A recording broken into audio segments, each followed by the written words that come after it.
राधे, जय श्री कृष्ण। स्वागत करती हूँ आपका मेरे इस चैनल पर। मैं हूँ सपना कंवर। आज इस वीडियो में कार्तिक मास की चतुर्दशी, जिसे बैकुंठ चतुर्दशी कहते हैं, की पावन कथा सुनाती हूँ। किसी भी पूजा व्रत में उस दिन का विशेष महत्व होता है तथा विशेष विधान या फल होता है। कार्तिक चतुर्दशी को सुबह पूजा के समय इस कथा को जरूर सुने। ये कथा बहुत फलकारी होती है तथा बहुत ही पावन है। इसे प्रेम भाव से जरूर सुनना चाहिए। शास्त्रों के अनुसार कार्तिक चतुर्दशी को व्रत भी किया जाता है और नदी, सरोवर, तालाब के किनारे 14 दीपक जलाए जाते हैं। इसलिए ये मैंने दीपक निकाले हैं, इनको साफ करके रखा हुआ है।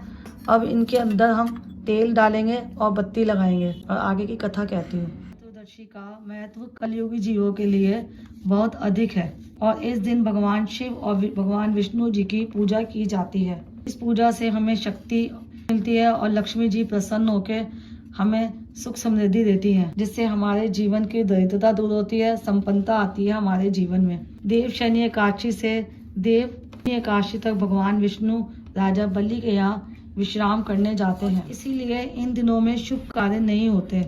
उस समय सत्ता भगवान शिव के पास होती है और बैकुंठ चतुर्दशी के दिन भगवान शिव ये सत्ता भगवान विष्णु को सौंपकर कैलाश पर्वत पर लौट आते हैं। जब सत्ता भगवान विष्णु के पास आती है तो सभी शुभ काम शुरू हो जाते हैं। इसी दिन को बैकुंठ चतुर्दशी या हरिहर मिलन कहते हैं। भगवान विष्णु शिव का पूजन करने काशी पधारे और वहाँ मणिकर्णिका घाट पर स्नान कर उन्होंने 1000 पुष्प कमल से भगवान शिव जी का पूजन करने का संकल्प लिया। लेकिन जब वह पूजन करने लगे तो एक पुष्प महादेव ने उनकी भक्ति की परीक्षा लेने के भाव से पुष्प को कम कर दिया, क्योंकि इसमें 108 पुष्पों से पूजा करी जाती है जो भगवान विष्णु जी भगवान शंकर जी की करना चाहते थे। तो उन 108 में से भगवान शिव ने सिर्फ ये सोचा कि एक पुष्प मैं कम करता हूँ तो देखता हूँ कि कैसे भगवान जी पूजा करते हैं। भगवान विष्णु जी पूजा करते समय जब उन्होंने देखा कि एक कमल पुष्प कम है तो उन्होंने सोचा इस तरह से तो पूजा मेरी अधूरी रह जाएगी। तो उन्होंने सोचा कि जो मेरी आँखें हैं, मेरे जो नयन है, ये भी तो कमल के समान है, तो क्यों ना मैं इन्हीं को पुष्पों के साथ अर्पित कर दूं। सोचकर श्री हरि विष्णु ने अपनी आंखें शिव को चढ़ाने के लिए जैसे ही आतुर हुए, भगवान शिव वहाँ प्रकट हो गए और बोले, श्री हरि तुम्हारे समान संसार में दूसरा कोई मेरा भक्त नहीं है। कार्तिक मास की यह चतुर्दशी बैकुंठ चतुर्दशी कहलाएगी। भगवान शिव बोले कि जो मनुष्य भक्ति पूर्वक पहले विष्णु भगवान जी का पूजन करेगा और फिर वह मेरा करेगा तो निश्चय ही उसे बैकुंठ धाम प्राप्त होगा। इसी के साथ भगवान शिव ने करोड़ों सूर्य की क्रांति के समान वाला सुदर्शन चक्र भगवान विष्णु जी को भेंट स्वरूप दिया। और इसमें एक और दूसरी चीज़ भी है कि वैसे तो हम विष्णु भगवान जी को तुलसी अर्पित करते हैं डेली। ये सब जानते हैं कि भगवान विष्णु को तुलसी प्रिय है और उनके शालिग्राम स्वरूप के साथ ही उनका विवाह हुआ है भगवान विष्णु का।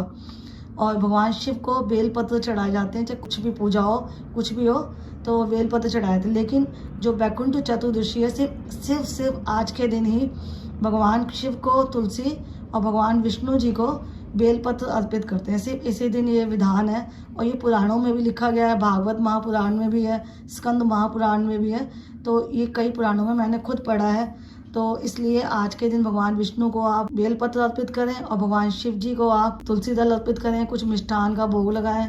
इस तरह से 14 दियों को लेकर आप उनमें तिल का तेल या देसी घी डालें और रात को 11 बजे के बाद इन दियों को जगाएं, क्योंकि ये दिए रात को जगाते हैं। और जो सुबह हम दिए जगाते हैं 14 दिए, वो जैसे तालाब, नदी, जो मैंने आपको कथा में पहले ही बताया है, वो उस तरह से सुबह जगाए जाएंगे। लेकिन ये रात को जगाने का महत्व है। सुबह जो अगली मॉर्निंग 4 बजे से पहले, यानी आज की रात चतुर्दशी की रात 11 बजे के बाद और सुबह 4 बजे से पहले दिए जलाने चाहिए। छोटी विधि से ही बैकुंठ चतुर्दशी वाले रात को आप इस तरह से 14 दिया जला के भगवान जी का ध्यान करके और प्रार्थना करके ये दिए आप अपने पहले भगवान जी के सामने ले जाएं। उसके बाद अपने घर की जो आपकी चौखट होती है उस चौखट पर रखने हैं दिए को, और इस थाल के साथ ही रखना है, थाल से नीचे नहीं रखने दिए, तो थाल समेत रखना है और भगवान जी को धन्यवाद करना है। और उसके बाद जो गलती हो गई हो पूजा के दौरान उसके लिए क्षमा भी मांगनी है।